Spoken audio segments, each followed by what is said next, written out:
I am the Tofu Golem. Please enjoy the video. In this video, I will explain how to cook Rellenong Bangus with Giniling.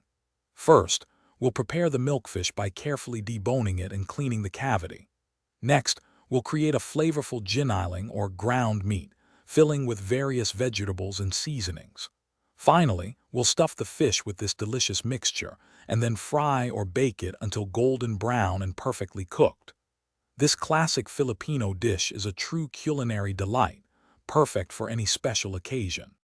Preparing the milkfish is a crucial first step. Begin by carefully scaling and gutting the fish. Then, gently tap the fish all over to loosen the meat from the bones. Make a small incision near the tail and slowly pull out the entire backbone, leaving the head intact. Scrape out the flesh from the cavity, being careful not to tear the skin, and set it aside for the filling. Rinse the fish thoroughly inside and out. Now let's craft the savory Giniling filling.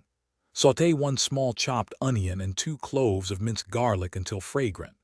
Add about 1 pound of ground pork or beef and cook until browned. Stir in 1/2 cup of finely diced carrots, 1/2 cup of green peas, and the reserved milkfish flesh. Season with 2 tablespoons of soy sauce, 1 tablespoon of calamansi juice, and a pinch of salt and pepper. Cook until the vegetables are tender.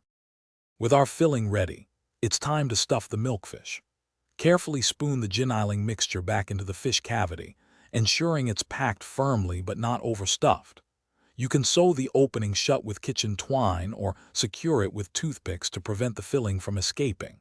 For cooking, you can deep fry the fish in hot oil for about 10 to 15 minutes per side, or bake it at 375 degrees Fahrenheit for 30 to 40 minutes, until golden and cooked through. Thanks for watching. Consider subscribing if we helped you today.